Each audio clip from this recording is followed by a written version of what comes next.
Melvin stares at the screen in disbelief. No! He rereads the banner that sits diagonally over the picture of the item of his desire. Sold? No, that can't be. Melvin double-checks the date. Yes, the auction was for today. He double-checks the time. Yes, the auction was for 8 o'clock, and definitely p.m. 8 at night on the 4th. Then he sees the 3 small letters off to the side of the time. GMT? What's GMT? He opens a new tab and does a quick search. Greenwich Mean Time? What in the hell is Greenwich Mean Time? His eyes widen. 5-hour difference? I should have been on 5 hours ago? That's not right. It should default to Eastern Time. Default! It takes all of Melvin's self-control not to punch his computer monitor. That'd be the 3rd monitor in the last 2 months.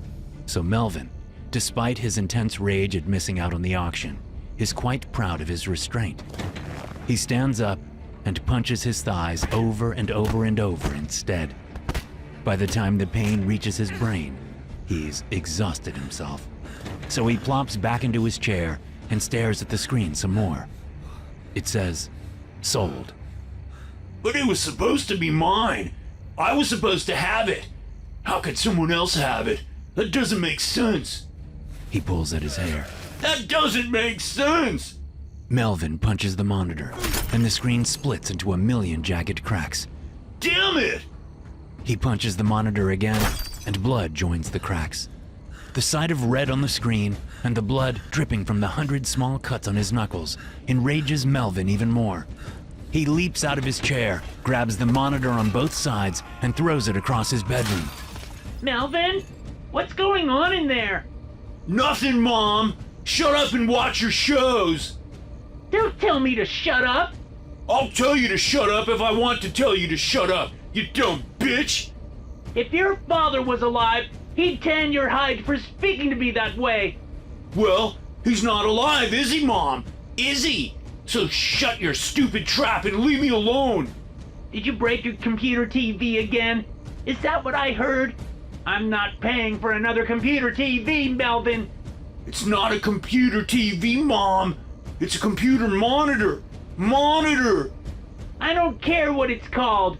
I'm still not buying you a new one. Melvin shakes with rage. All he wants to do is run screaming from his bedroom with his broken monitor held up high so he can race into the living room and smash it over his mother's head. But he thinks of his father, and oh, what a mess that was. Such a big mess. A big, big mess. Shut up, Mom. He nudges the broken monitor with his toe and winces as a shard of glass embeds itself under his nail. Damn it! Just stupid, crappy, damn it, poop shit, fart poop! Hobbling to his bedroom door, Melvin opens it slowly, not wanting his mother to hear. Melvin? What are you up to now? What are you doing? Melvin's shoulders simultaneously slump and shake with rage.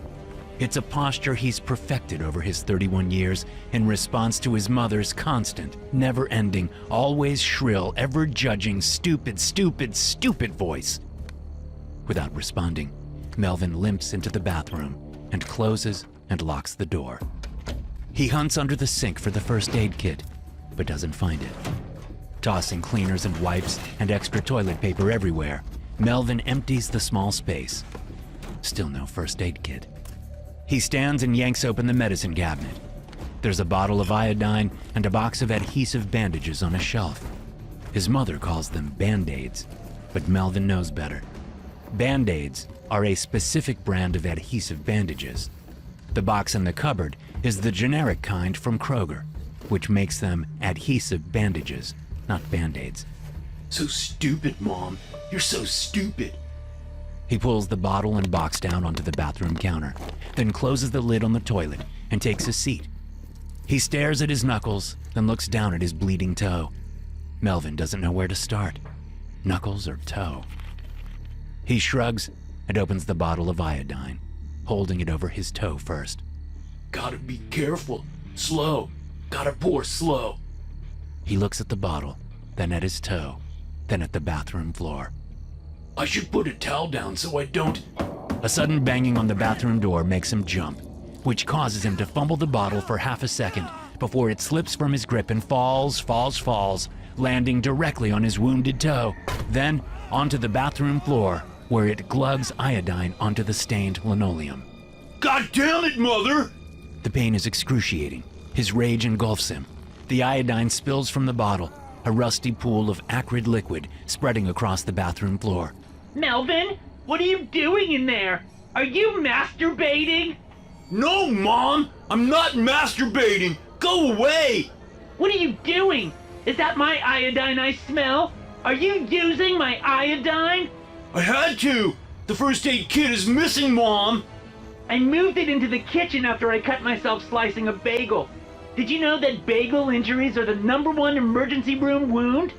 No, I didn't know that, Mom. You know why? Because I don't care. No one cares about that stupid crap! There's silence for a moment. Well, I care. Melvin grabs a towel off the bar on the shower door and mops up the iodine. He sees his mistake instantly as the white towel turns rusty brownish red from the iodine and his blood. Man, that shard of monitor under his toenail is bleeding like a stuck dad. Still seated on the toilet, Melvin opens a drawer and grabs a pair of tweezers. They're the ones his mother uses to pluck her eyebrows, but Melvin doesn't care. His personal health and well-being are more important than his mother's preening. Carefully, slowly, painfully, Melvin extracts the shard of glass, tossing the sliver into the trash next to the toilet. Blood wells up and spills out from under the toenail, dripping down onto the irreparably stained bath towel. Melvin pours iodine over the toe, not caring any longer about the mess he makes. 36 minutes later, Melvin's toe is doctored and wrapped, as are his knuckles. He looks down at his hand and grins. Badass! Melvin, are you done in the bathroom? I need to make a BM. God, Mom, I don't need to hear that. And yeah, I'm done. Not that you care. Oh, Melvin, why are you so hateful? Shut up, Mom! He returns to his room and strips off his sweatpants so he can put on a pair of jeans. A dirty, musty, rancid smell comes off the jeans as he pulls them up over his legs, careful of his wounded toe. Melvin has no idea the last time the jeans were washed. He really has no idea the last time anything was washed. Mom, you forgot to do laundry again! His mother doesn't answer. Dumb bitch. Always forgetting my laundry. What's the point of her, huh? Then Melvin remembers that it's his mother's disability and Social Security checks that pay the bills. Melvin hasn't had a job in years. How can he work when people are so stupid? They don't understand him and his way of looking at the world. Plus, his mother can't take care of herself. Not disabled as she is. So he has to stay home. A job would be stupid, just like the people at jobs. All stupid. Stupid, stupid, stupid. Melvin finds a hoodie and sniffs it. It's not too offensive. He pulls it on, then walks to his deck and grabs the can of Febreze. He sprays himself down with a room deodorizer, breathing deeply of the fresh laundry scent. Good as new. As Melvin leaves his bedroom, he eyes the closed bathroom door. I'm going to the store for a new monitor, Mom. With what money? I have my own money, Mom. I sell things online. You spend all that money on new things you buy online. Shut up, Mom. I have money, and I'm buying a new monitor. Done listening to his mother's crap, Melvin hurries down the hallway and into the kitchen. He grabs the car keys off the hook and steps out into the garage. The 1983 Plymouth Horizon waits for him in all its dinged, dented, and rusted glory. It takes him exactly 8 tries before the engine turns over. He hits the button on the clicker, and bright sunlight filters inside as the garage door yawns open behind him. Backing out, Melvin ignores the dead lawn and the shriveled rose bushes in his front yard. What does he care about landscaping? That's his mother's job. A next-door neighbor tries to wave Melvin down, but he ignores the man and pulls out into the street. He puts the car in drive and heads out, leaving the waving neighbor far behind in his rearview mirror. When he reaches the big box electronics store, he has to drive around for 20 minutes before a suitable parking space opens up. Melvin doesn't like to park more than 3 spaces away from the front. He won't accept the 4th or 5th spots. They just aren't close enough. Everyone knows that. The second Melvin steps through the automatic sliding doors, staff scramble to make themselves scarce. A cashier quietly calls into her lapel mic that the monitor guy is back. Heads from staff who didn't see him enter suddenly lift up, looking for signs of Melvin like gazelles look for signs of approaching lions. You will help me. A young man in his blue uniform shirt turns around from where he's restocking phone cases and blanches. His eyes dart to each side, panicked, desperate for help from his coworkers. But as other blue shirts disappear into the aisles, his shoulders slump with the realization that he is on his own. Hello, sir. How may I help you today? I need a new computer monitor. Melvin pulls out his phone and swipes a few times, then turns it around for the young man to see. This exact one. I need it now. Go get it for me. That's a picture of a broken monitor. Yeah, that's because it's broken. What does that matter?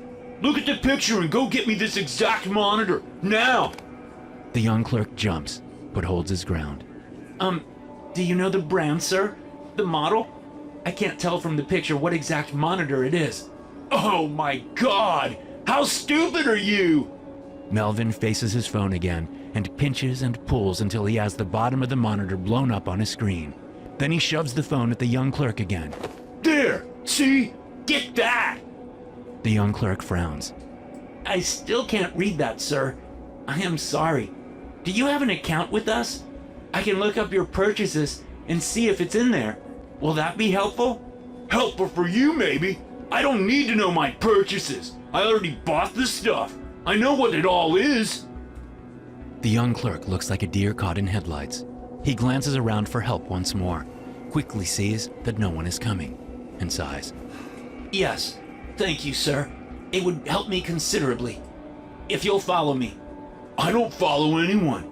Go get my monitor. Of course, sir. Can I get your name? You know my name. I come in here all the time. I'm a very important customer. Yes, sir, you are. But I need your name so I don't accidentally look up an account for someone not as important as you. Melvin frowns and thinks about what the young clerk said. He scratches his neck beard, looks about to make sure no one is listening, then leans in close. The young clerk recoils at the smell, an unfortunate mixture of Febreze, sweat, and various odors. Melvin T. Agnew. He jams a finger up under the young clerk's nose. And if you tell anyone that, I'll find out where you live and cut your balls off. Then I'll sell them on the dark web. Melvin's finger slips into one of the young clerk's nostrils, and he yanks the poor man closer. Ow! Hey! Don't mess with me, punk. I'm a big deal on the dark web. Do you know what they call me? With Melvin's finger still in his nostril, the young clerk shakes his head. The Annihilator. Scary, isn't it? And with Melvin's finger still in his nostril, the young clerk nods. Yeah, that's right. It's scary. Now go get me my monitor. The young clerk jerks away from Melvin and hurries off into the aisles. Melvin waits, sneering at the staff and other customers as they all give him a wide berth. In a couple of minutes, a tall man with a manager name tag approaches Melvin. Melvin sees him coming and his eyes go wide. Don't you touch me! Don't you dare! The tall man points to the exit.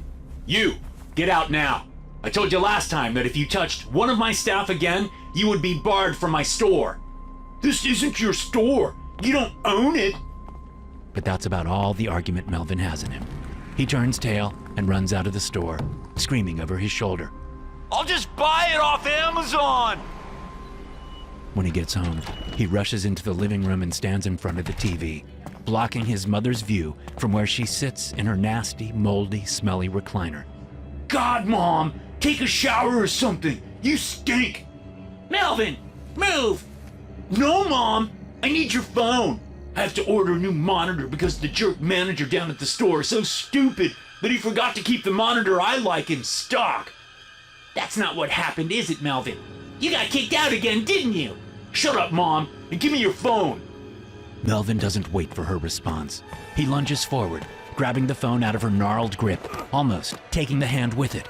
Ow, Melvin! That hurt! No, it didn't. Yes, it did! I don't care. I need your phone. I'll give it back when I'm done. Just shut up and let me order this. He storms off to his bedroom, slamming the door behind him. Stupid mom. Just stupid, stupid, stupid. Melvin plops down on his bed, sending a waft of funk billowing into the air. He ignores the stench as he brings up the Amazon app. There you are. And screw mom. I'm using her credit card. She deserves it after being such a bitch about her phone. A whooshing sound fills his room, and he pumps a fist into the air. Ordered with free overnight delivery. Melvin literally waits all night on the front stoop, his eyes locked onto the road, ready for when the delivery van arrives sometime between 7 a.m. and 11 a.m. When the sun finally rises, Melvin eases himself behind the dead bushes next to the stoop, avoiding any interactions with his neighbors as they walk their dogs or get into their cars to head off to work. Melvin's legs are cramping by the time the Amazon van pulls into his driveway. He watches through brittled branches as the delivery driver hops out, goes to the back of the van, opens both doors, then slides out a large, flat box. That's mine! The delivery driver jumps and almost drops the box as Melvin leaps to his feet and hurries across the dead lawn to the truck. He yanks the box out of the driver's hands and races back inside his house.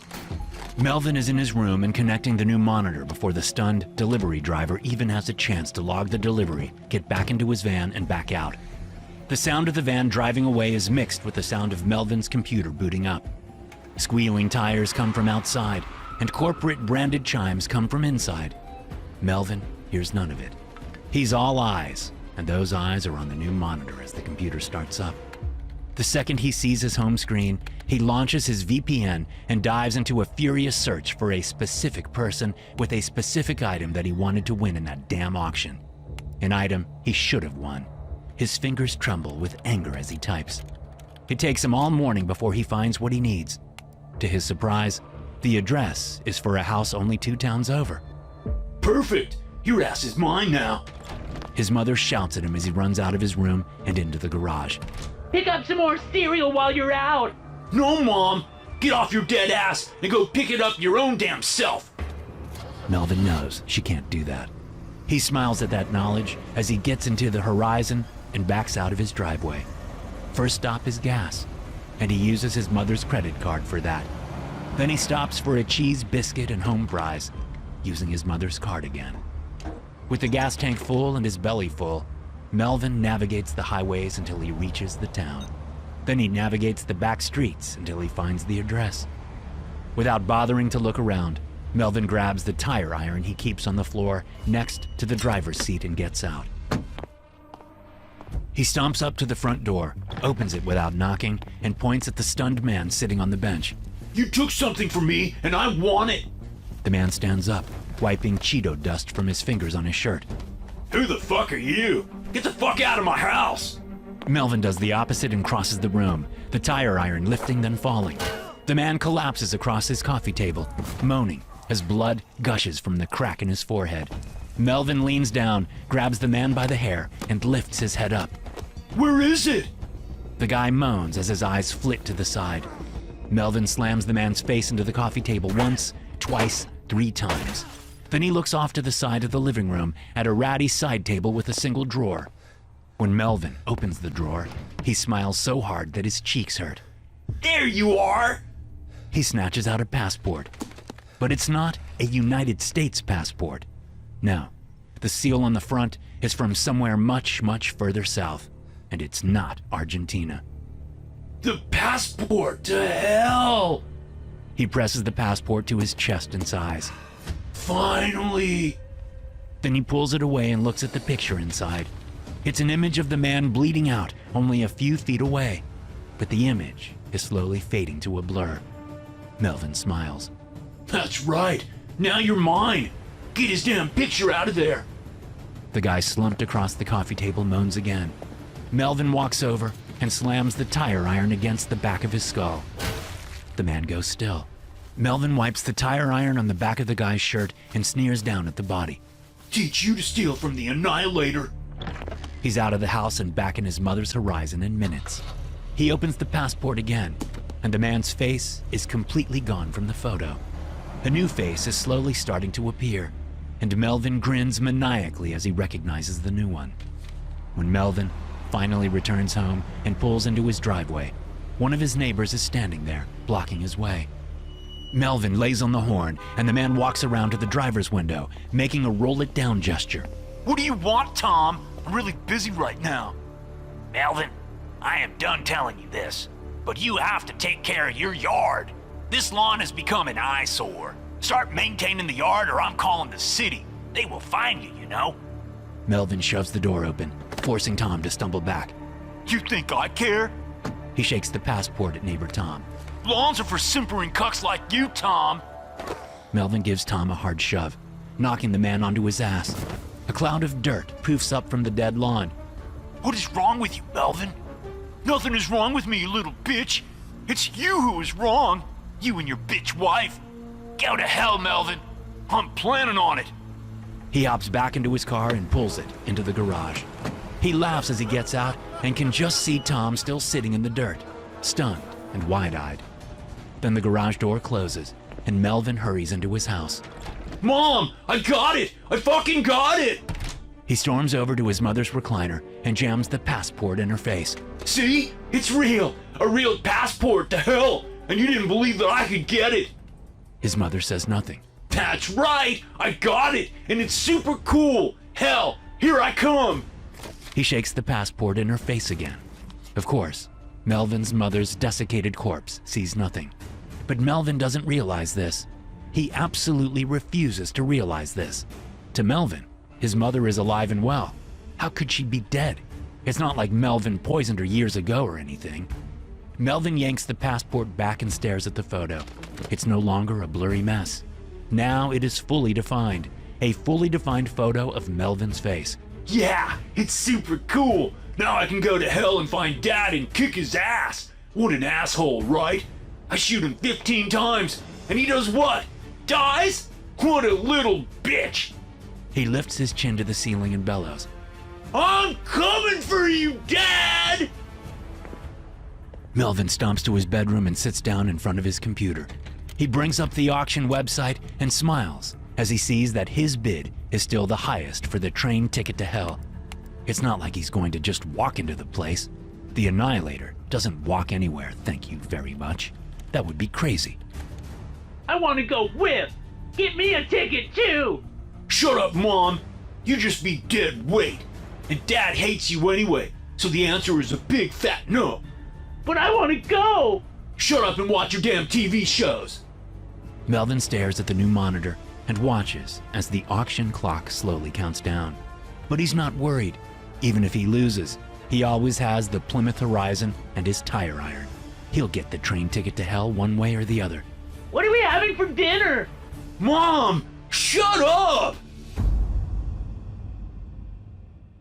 Valentine's Day is almost here, and No Sleep Coffee has the perfect way to share the love. For a limited time, buy one 12-ounce bag and get one free with promo code VDayBOGO at nosleepcoffee.com, making it easy to gift a bag while keeping one for yourself. Unlike store-bought coffee roasted months ago and left on the shelves, No Sleep Coffee is roasted to order and shipped out right away for maximum freshness, delivering a richer aroma, bolder flavor, and a smooth finish you just won't get from store-bought coffee. This Valentine's Day special ends February 13th, so don't wait. Visit nosleepcoffee.com and use promo code VDayBOGO at checkout to get your free 12-ounce bag of No Sleep Coffee today. Drake loads the bong as if I hadn't just told him what I'd just told him.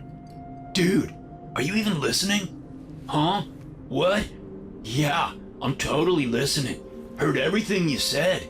Just gotta get my head on straight before shit gets weirder. Okay, good. Because if you aren't gonna pay attention, then I'm not even gonna bother. Bother with what? What? You said you wouldn't even bother. With what? What wouldn't you bother with? Showing you what's in the damn cage? Nah, cool. Can't wait to see. Just let me get this packed. Where's my lighter? There it is. Drake lights the flame and puts his lips to the glass, then sucks so hard I think the bong will turn inside out. and he'll swallow it right before my eyes, which, considering what's in the cage in the back of my pickup truck, would only be the second weirdest thing I've seen this week. Well, maybe the third weirdest, possibly the fourth. To say Drake coughs is an understatement. The guy basically doubles over and hurls his lungs out onto the carpet, which would beat the swallowing the bong strangeness by a mile. Still not stranger than what I have in the back of my pickup truck, though.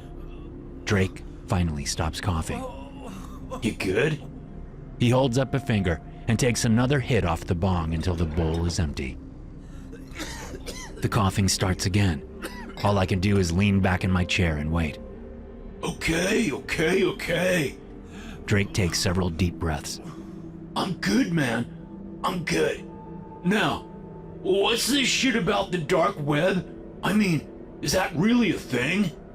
Oh, it's a thing. It's definitely a thing. He offers me the bong, and I wave him off. The last thing I need is to be stoned right now, not with what I have in the back of my pickup truck. You know Wilson, right? The dude we used to work with at Ship and Save? Do you know any other Wilsons? Drake actually thinks on this for a second. I let him. His brain can use the exercise. I don't think I know any other Wilsons, but I could be wrong. Good. Now listen up. I stare at the sign above the bar door, the Shelf. Stupid name. The inside was stupider than the name. I'd driven by the place 100 times, 1,000 times, but never wanted to go inside. My instincts were correct when I saw the ratty decor and the even rattier clientele, and one of them was waving at me from a back booth. Hey, Brad. Long time no see. I sat down across from my old manager and shook my head. Don't say that. It's racist. Seriously? Who cares? Wilson had always been a prick. Okay, man. You called me here. Why? We haven't spoken since you got fired for embezzling. Allegedly. They never could prove a damn thing. So you didn't embezzle? Wilson shrugged. That's what I thought. All in the past, man. What I want to talk to you about is your future. I'm not coming to work for you again, man. No offense, but you sucked as a manager. First, ouch. Second, I don't want you to work for me. I want you to work with me. I crossed my arms over my chest, highly skeptical. Doing what exactly? Wilson leaned across the table. You ever hear of the dark web? On TV and shit, yeah. Well, it's a lot more real than what you see on TV. He gave me a huge grin. And I have a straight line to a sure way to make us all rich. Awesome. But what's this us? You and your bud. What's his name? Drake. You guys help me out, and it'll be worth your while. Like how much worth our while? Wilson looks around to make sure no one is listening and leaned even further across the table. Like 6 figures worth your while. He glanced left, then glanced right. A month. Bullshit! He laughed with me and leaned back into the booth. Shaking his head, he just smiled. I waited for him to keep talking, but when he didn't, I started to get up. He grabbed my wrist and pulled hard. Hold on, Brad. You haven't heard my offer. Not interested, man. This is obviously some scam. Or you're high on crack. I haven't done crack in years. Well, months. Okay, weeks. But I'm not high now. No way. Not with what I have out in the back of my van. No way, no way. Gotta stay sharp with these things. The thing in your van? What do you have in your van? Have you ever heard of cryptids? The Shelf? You went to the Shelf? Drake's looking for his lighter again, not realizing it's already in his hand.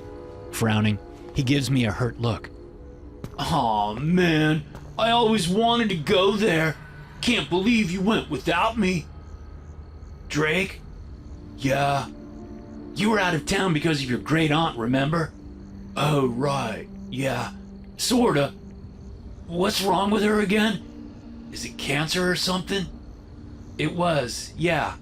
She died from it. You were at her funeral. Shit. That's right. He's still looking for the lighter.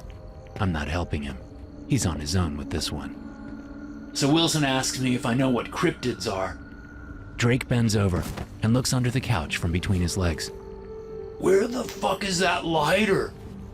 Do you know what a cryptid is, Drake? Drake is getting more and more frustrated at not realizing the lighter is still gripped in his hand. Drake, do you know what cryptids are? Yeah, sure, like werewolves and the Loch Ness Monster and Bigfoot.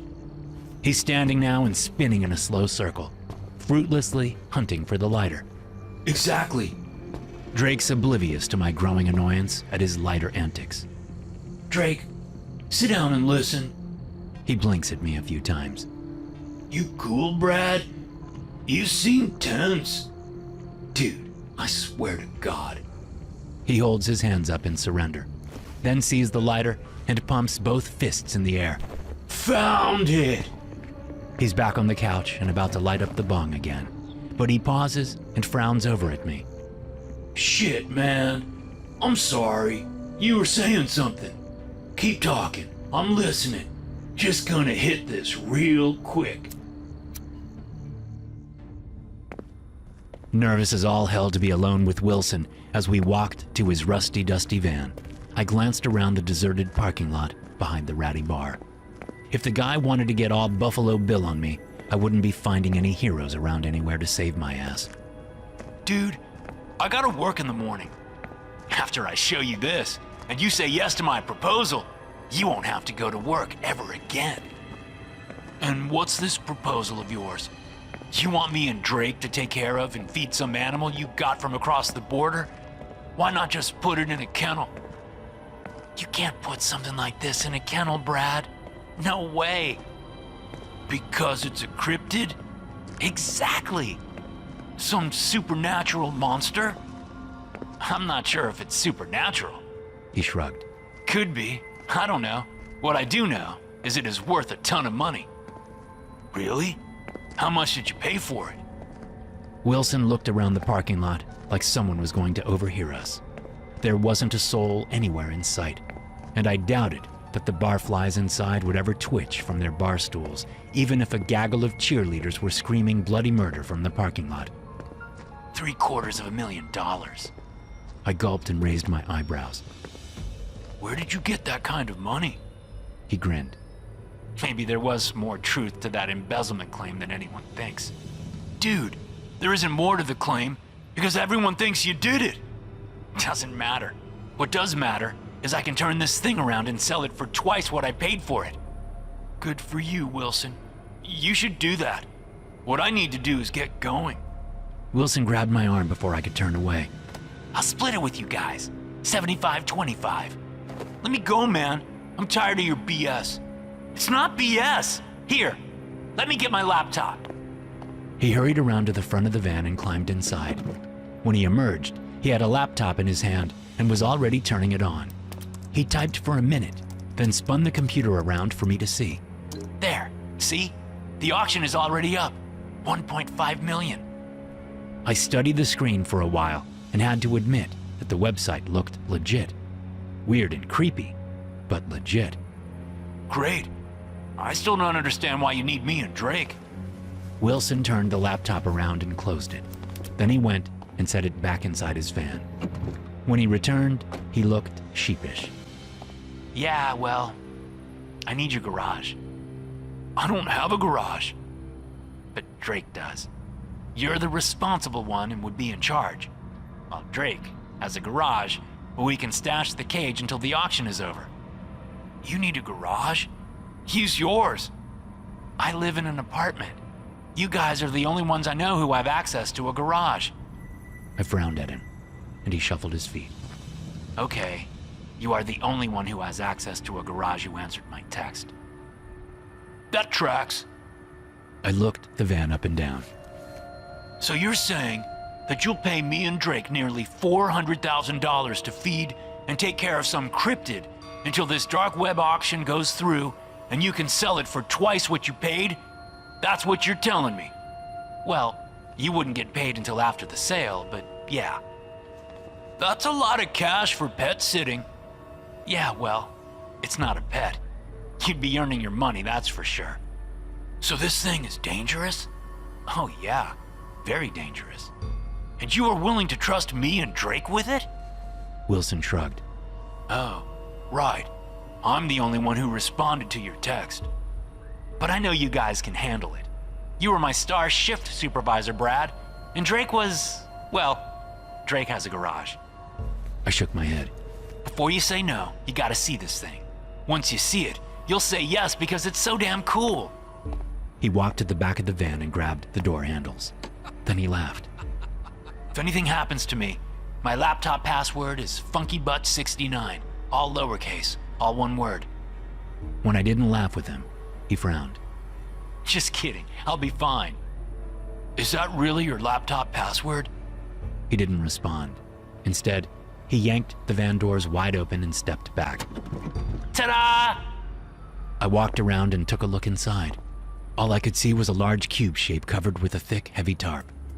Wow, a tarp. Oh crap, right. He hopped into the back of the van, grabbed the edge of the tarp, and pulled it free, revealing a large steel cage. It looked like something out of an old-time freak show. The bars were thick, and the cage looked strong enough that it could get stomped by Godzilla and it'd be fine. Then I saw something curled up in a heap of fur in the far corner. Its chest rose up and down, but it didn't move. And the smell, it was awful. What is it? Can't you tell? Why would I know what it is? Weren't you and Drake into strange internet shit? Like that creepypasta and those UFO conspiracies and all that? Yeah, but that doesn't mean I know what the hell that thing is. It's obviously a chupacabra. A chupacabra? Isn't that like a Mexican werewolf? No, it's not like that at all. A chupacabra is sorta a mix between a coyote, a goat, and a demon. And you thought it'd be a good idea to have one in the back of your van? No, obviously. That's why I need you guys. Driving around with this thing is definitely not a good idea. I looked at the sad pile of fur and shook my head again. It doesn't look like much. You sure it's a chupacabra?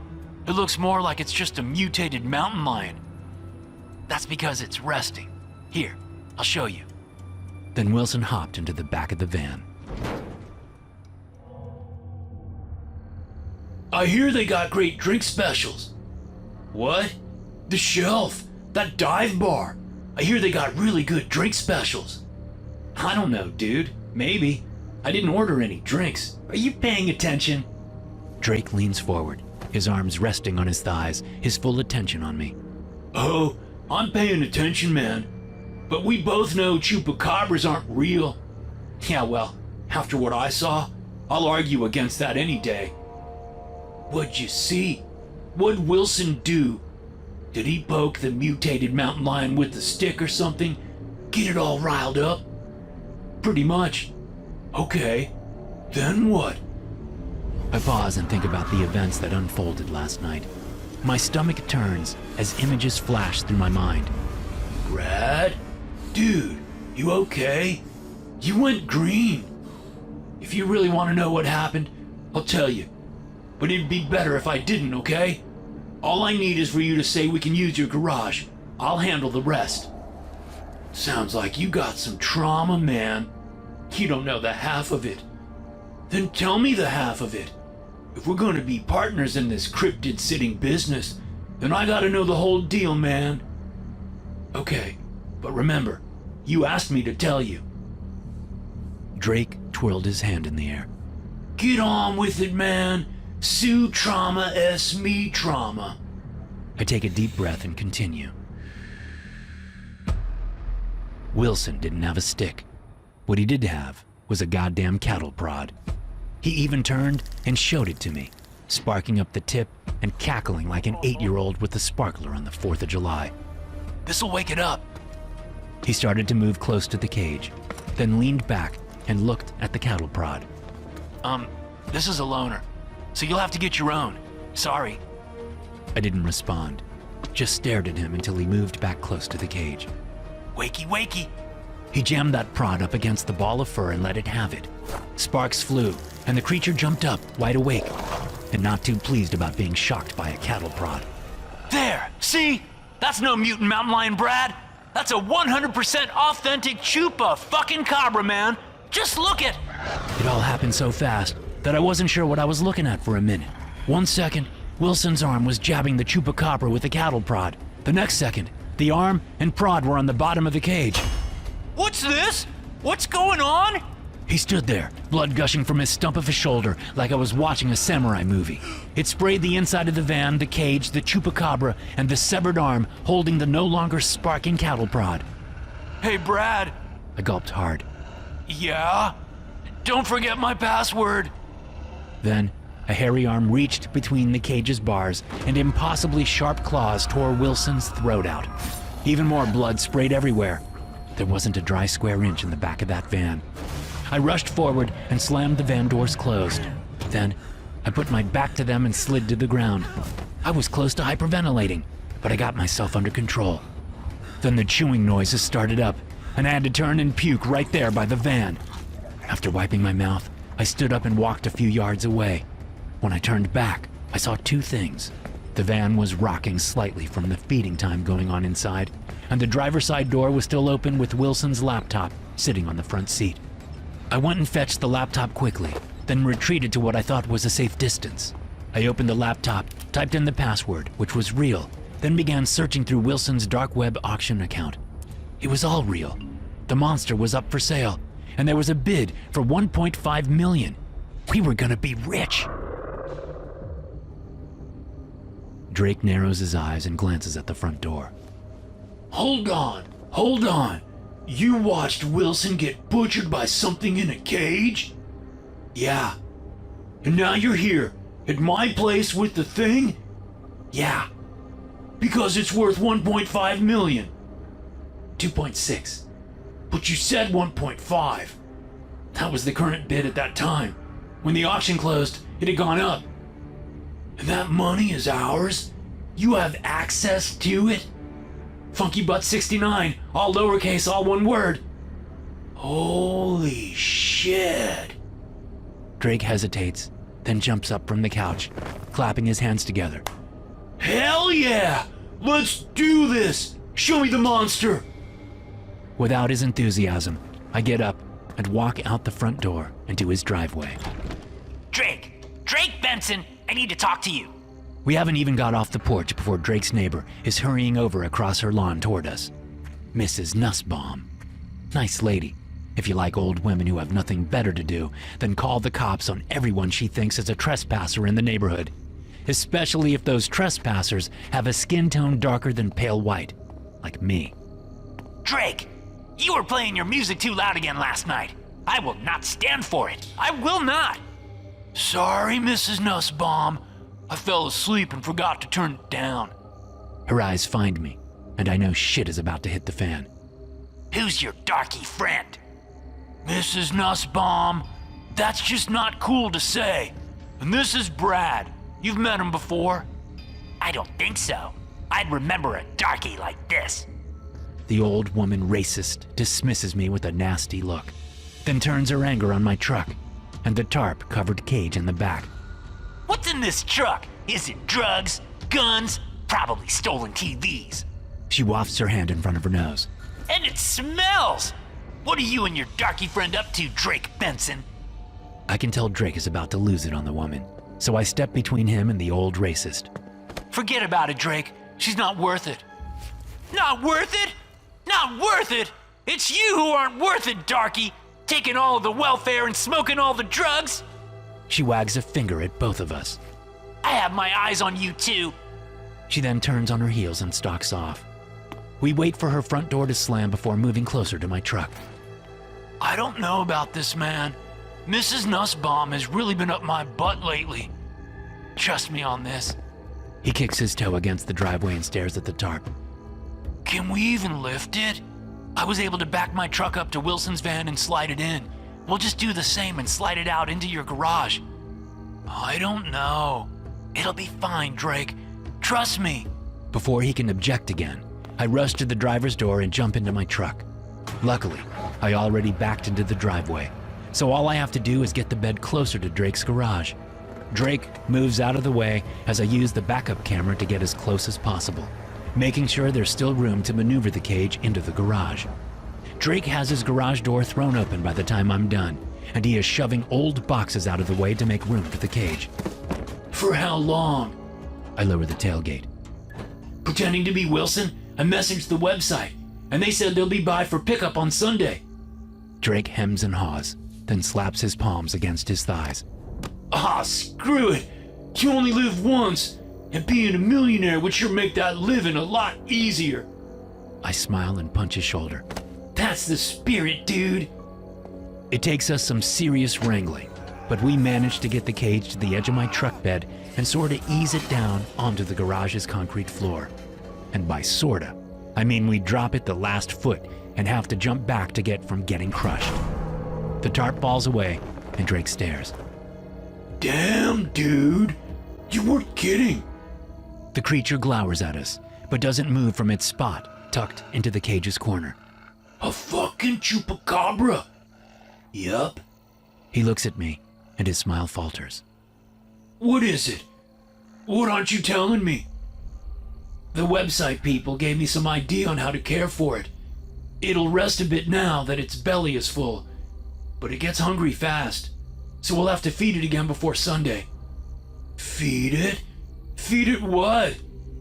Yeah, that's what we need to talk about. But help me get it all the way in first.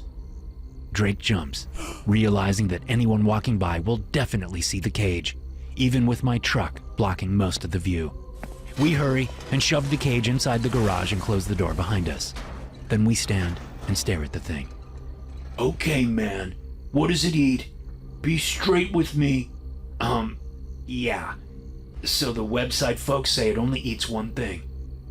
Which is what, man? Fucking out with it! I already told you it ate Wilson. He frowns, then his eyes go huge with realization. People? It eats people? Unfortunately, yeah. Have you lost your damn mind, dude? Drake starts to pace. I need a bong hit. I need like 1 million bong hits. 2.6 million. Drake stops pacing. Oh, right, yeah. I squeeze his shoulder. And we're splitting 50-50. We are? Dude, of course we are. It's your garage, man. True.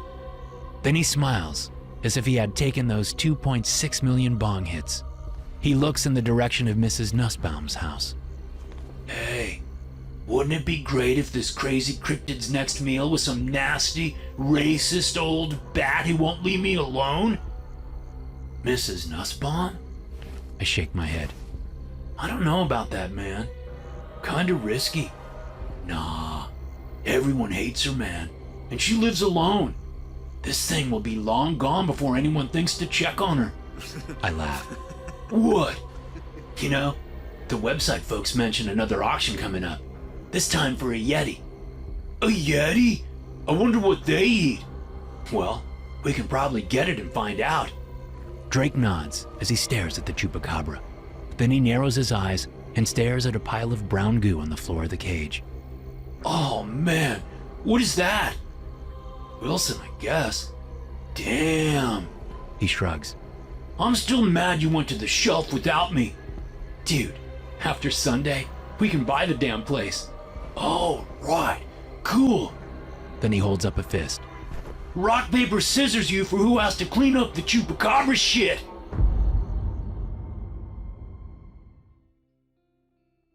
The app tells me to take a left turn, but I keep driving. I'm earlier than planned and want to get the lay of the land before I park and walk onto the estate. And Rachmaninoff's Piano Concerto No. 2 in C minor is softly playing on the radio while the sun slowly sets across a large, fallow field, tilled and covered for the winter. I'm a sucker for some Rachmaninoff. I steer my nondescript white Hyundai down the wide and winding country lane and just enjoy life for a moment. You have to take the times you are given because you never know when it'll all be over.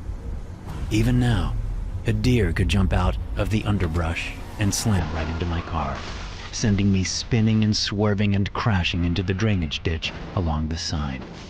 Maybe my head snaps wrong, and that's all, folks. The lights go out forever. Or I could take the next winding curve and slam right into a farm truck stalled in the middle, or a tractor moving slowly along the side. Then there are heart attacks and strokes and cancer. Although cancer isn't exactly going to take me out on a moment's notice. But still, that shit is a bitch. I watched or listened to be honest and correct, my handler die slowly from lung cancer. By the time he'd passed, we were conversing only via messaging. He couldn't even speak anymore. That's not how I want to go out. I'll take a header into the ass end of a tractor any day. The last half of the sun is lowering into the horizon, so I find a pullout, park the Hyundai, and just watch the precious, beautiful seconds tick by. A rare flash of green lights up the sky when the sun is almost gone. It's absolutely lovely. Just absolutely lovely. The alarm on my phone goes off, and I stare at it as it sits on its charger on my dash. Cranky old dude is what it says. I use descriptors like that to keep all the jobs straight. Not that I even know if the guy I'm here to see is cranky or old. That's just what my new handler said when she called. I'll shoot you the address. It's some cranky old man in the country. A super rich cranky old man to be precise. So plan your approach accordingly. You'll have security, both human and tech. Don't take anything for granted, Theo. Per usual, I didn't say anything. I never do. Maybe it's superstition from when I first started in this position, and all communication was one way. I'd get the order, and if I didn't understand something about the job, too bad. I had to figure it out on my own. Now, I can chat back and forth via messaging and make sure the job is clear. But I think the real reason I'm silent when my handler calls is because sound just gives everything away. When I'm on the phone, I'm on mute. Realistically, if I can't trust my handler, then I can't trust anyone. But even still, I'm cautious. Maybe the line is tapped, or the cell call is being scanned and snatched via an antenna. I have no idea what my handler's security protocols are, and I'm not betting my life that they are up to my standards. The last of the setting sun's rays dusts the clouds, and I watch the world turn from bright pink and orange to deep blue, then black. The night looks like it'll be great for stargazing. I'll have to find a spot on the way home before I drive back into the big city's light pollution. Not that the city close by is my home. No, it's just another city in another state. A place to stay in and get lost in and be anonymous in. I never stay out in the boondocks, even if the job is in the most remote location ever. I plant my flag in the closest metro area and commute from there. Sure, I might end up driving 2, 3, 4 hours to reach the job, but these small communities notice strangers, especially strangers staying at Cousin Esther's B&B or Uncle George's 6-room roadside motel. I don't care if there is a chain hotel nearby. I stay in the city. Chain hotels are staffed by locals, and locals get bored and take photos of guests and text their friends. And that's how things go south fast. Is my identity in a database? Could a stray text to the wrong person trigger an alert in some law enforcement image sweep? I don't know, and I don't want to find out. A nondescript hotel in an okay part of the city is what I need. Okay, I'll admit it. I'm old school. There, I said it. I start the Hyundai up and get it back on the road. But I don't turn around to follow the map's directions back to my location. Going in the front way isn't the plan. Instead, I drive about 3 miles in the opposite direction until I come to a dirt lane that isn't on the map. But it is on satellite images, and as I approach the dirt lane, I see that the satellite images are fairly recent and accurate. The trees and bushes are missing their leaves, since this is winter, and the images were probably taken sometime in late spring or early summer, but everything else is accurate. I take the turn and drive slowly down the rutted lane. To my right is another fallow field. To my left is even more fallowness. But up ahead is a copse of tall evergreens that will do the trick. The second I saw them online, my strategy started to come together. I pull between the two tall firs and shut the car off. Then I take the key fob and tuck it into a hidden and very secure pocket inside my waistband. I've tried everything from leaving the key in a magnetic holder under the bumper, to putting it in my shoe, to burying it a few feet from the car. All have their perils. After a few close calls and unfortunate mishaps, I came up with the pocket in the waistband trick, especially since I now only drive cars with the remote engine start feature on the fob. If I'm booking ass away from a job, it helps to have the car running and ready when I hop in. Sometimes you only have a second's head start before the wolves are on you. And speaking of wolves, it's time to get ready. I pop the trunk and hop out of the car, taking a careful look around, and I'm positive I'm completely out of sight. I proceed to the trunk, lift the lid, and gear up. A Glock 19 on my right hip with 4 extra mags, 2 K-bar knives, 1 on each thigh, a nice Browning 22 for my left ankle, a Mossberg tactical shotgun with a shortened stock strapped to my back, and a bandolier of extra shells across my chest. Then my M4 carbine on a strap over my shoulder and extra mags tucked into pockets on my belt. I double-check the Kevlar vest, making sure it's snug around the sides so I don't catch a stray bullet in the ribs, and pull on my ultra-thin, ultra-light steel mesh gloves. Many times after a job, I'll ditch my gear, just in case some evidence is left behind that can be traced to it. But when it comes to my gloves, they are custom-made and always with me. These babies can stop a machete from taking my fingers off, so it's too much of a risk not to have them pulled snugly over my digits. Easing the trunk closed, I take another look around and orient myself. The sun's set in that direction, so that's east. I need to head west by northwest, so I turn 180 degrees and move off through the copse of evergreens. According to my research, the manor house should be about 2 miles directly across the field at the edge of the evergreens. But I can't exactly cross an open field, can I? So I have to skirt the field, using the drainage ditches as my guide. It takes me about 4 times longer to get to the barbed wire fencing that delineates the manor house's grounds from the more agricultural parts of the area. But the delay is worth it so that I can stay undetected. This isn't a job for the impatient. Man, I knew a guy in my line of work who was definitely undiagnosed adult ADHD. He was a nice guy, lots of fun at the bar and during downtime. But when it came to doing the actual job, he was a mess. Never could focus on the task, always getting distracted. It didn't matter that the man was probably the best pistol shot in the entire world. If you're distracted, you're as good as dead. I already took a bullet in the left eye in Monaco last April. That's not how I intend to go out. I've been at this too long to be taken down by my own stupidity.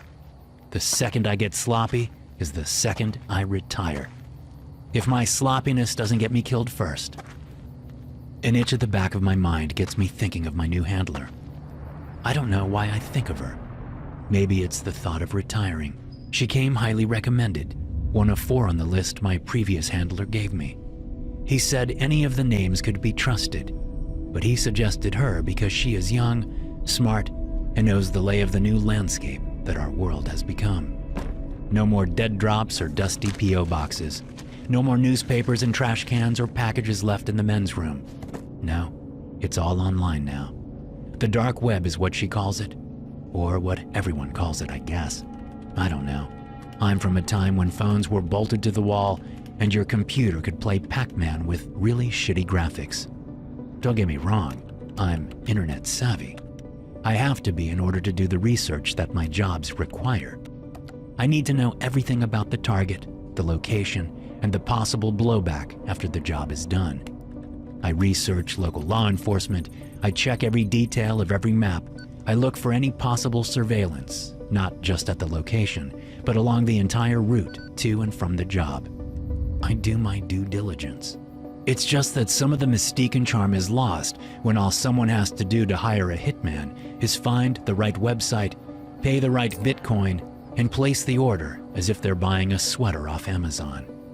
The spirit isn't there anymore. It's all supply and demand. It's all commerce. I see lights in the distance and clear my mind. No time to waste pining for the old days. I gotta get my head in the game and be ready for action. I remove my Glock and pull a suppressor from a hip pocket. Screwing the suppressor on, I stay close to a hedge line, making sure my matte black outfit is lost against the dark green of the hedge's leaves. Every button, buckle, zipper, and snap is painted black. The last thing I need is a stray glint of metal giving my location away. A cough from only a few yards off freezes me in my tracks. I stand stock still, my Glock angled and ready, and listen hard. Silence, silence, a cough. It's slight and quiet. Someone is trying hard to keep it under wraps, but sound carries in the country, and especially in cold winter air. I wait. A footfall, another, the crunch of a leaf, heading my way. I crouch down and ease myself halfway into the hedge, silently making myself smaller, more hidden. The guard comes around the hedge, his AK-47 gripped properly, but at an angle that is way too low. He needs that rifle up about 6 more inches if he's going to be effective, which he isn't, because I'm here. Before he sees me, I squeeze the trigger twice, putting one bullet right in the middle of his left eyebrow, and the second bullet in his forehead as he collapses. I drop the Glock and am up and catching his body before it can crash to the ground and make any noise. I slip a receiver and small black box into his pocket. Then I slide him under the hedge, retrieve my Glock, and keep heading toward the manor house. A second guard is waiting by the stone steps that lead up to the wide expanse of bay windows and French doors that open out onto the grounds. My research showed me that there would be multiple potted trees along the pathways leading to the stone steps. But it's now winter, and those potted trees must have been moved inside. There's a greenhouse larger than the hotel I'm staying in back in the city on the other side of the manor house. The trees were probably moved there, which doesn't do me much good now, but I'm prepared for this.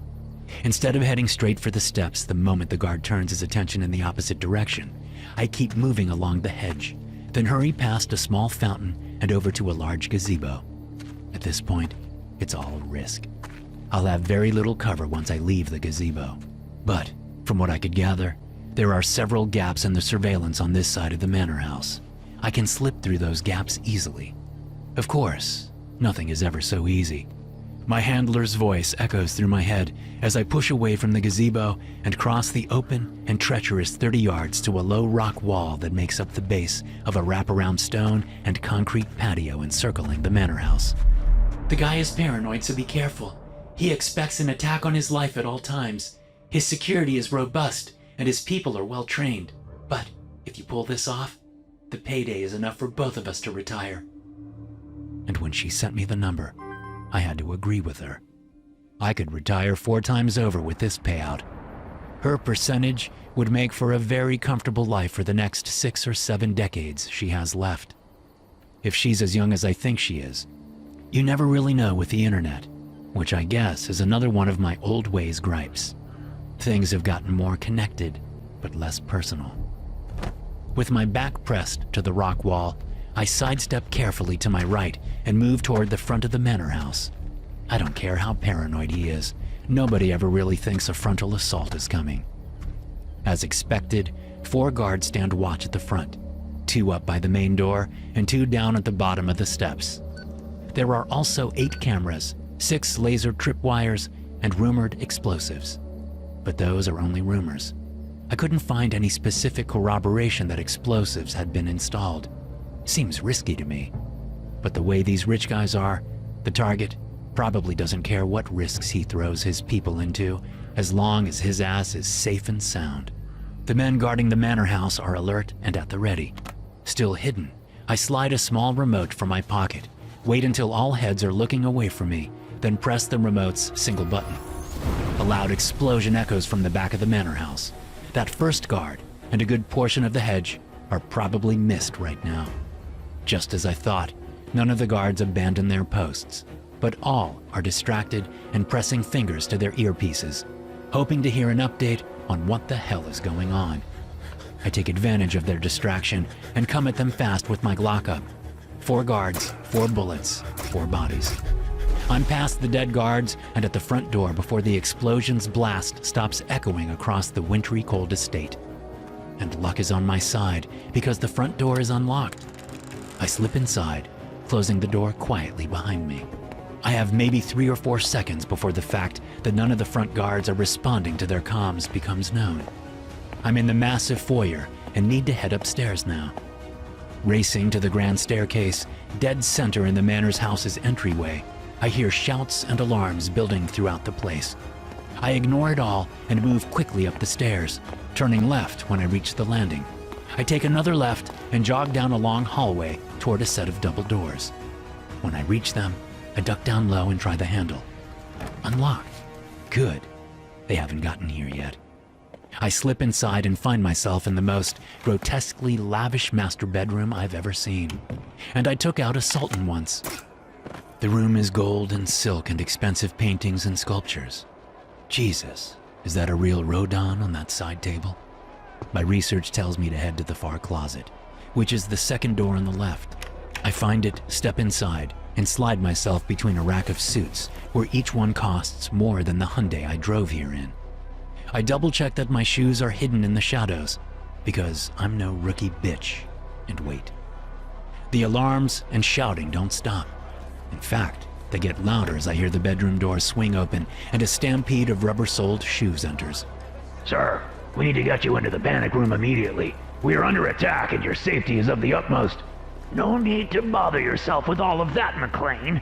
Everything is exactly as it should be. But sir, No buts necessary, McLean. I am sorry to keep you in the dark on this, but, as you know, my friends and I have spent a good amount of time planning our little hunt, and I didn't want any loose lips to sink ships. hunt, sir? But that isn't until tomorrow. The guests haven't even arrived. On the contrary, McLean, they have been here for most of the day, all hidden somewhere on the estate. It's really quite clever what we've managed to pull off. Sir, I don't understand. You will in a moment. I hear the man clear his throat. Excuse me, sir? I believe she said your name was Theo? Is that it? Hello, Theo. You can come out of my closet now. And do be careful with my suits, will you? I hold my breath, not quite believing he's speaking to me, even though he knows my name and where I'm hiding. Theo? If you don't show yourself in the next 5 seconds, you'll forfeit your one chance at surviving this ordeal. Because if I send my men in there, I will immediately stop caring about my suits and let them do to you as they wish. And their wishes will be extremely painful and prolonged. You'll beg to die for hours before I'd let you. I wait. Then I hear a loud sigh. Your handler's name is Eloise, and you are Theodore Brommel. You were hired to come here tonight and assassinate me. I know all of this because I am the one who hired you. So please, stop making this more difficult than it has to be and show yourself. 1. I don't bother letting him get to 5. He knows too much to be lying. When I step out of the closet, I see no less than 8 M4 barrels pointed at various parts of my body. McLean? If you will relieve Theo here of his weapons, please. The guard steps forward, and I'm quickly stripped of everything, even the hidden weapons. Beautiful. Now, my name is Alistair Agrippa, but you know that, and I have brought you here for a little game. He claps his hands together. There are a dozen of my closest and richest friends outside, all waiting to try to kill you. Personally, I hope they don't. And to show you that I mean that, you will get a 10-second head start. If you make it back to that Hyundai of yours, then you get to live and enjoy the obscene amount of cash I paid for all of this. If you don't, well, then that's that, isn't it? One of my friends will be granted the trophy of your head and have bragging rights that they took down one of the most proficient hitmen in history. And if I don't play, you'll kill me here and now, right? Not here, not on this carpet, but yes, you'll be taken outside and shot, or tortured, or shot and tortured. Who knows what could happen to you? Then I better get running. Yes, you better. And if this doesn't work out for you, let me say what an honor it is to have met you. I've been a huge admirer from afar. I was quite surprised to see you had a presence online. So unlike you. He spreads his arms wide. But I guess it was just meant to be. Isn't the internet a wonderful thing? If you say so. I prefer being old school. I don't wait for a countdown. I just run. Let them come for me. We'll see just how wonderful the internet is for them. Because, as they are all about to find out, old school is in session. To hear more stories like this, be sure to hit subscribe and turn notifications on. I'll see you in the next one.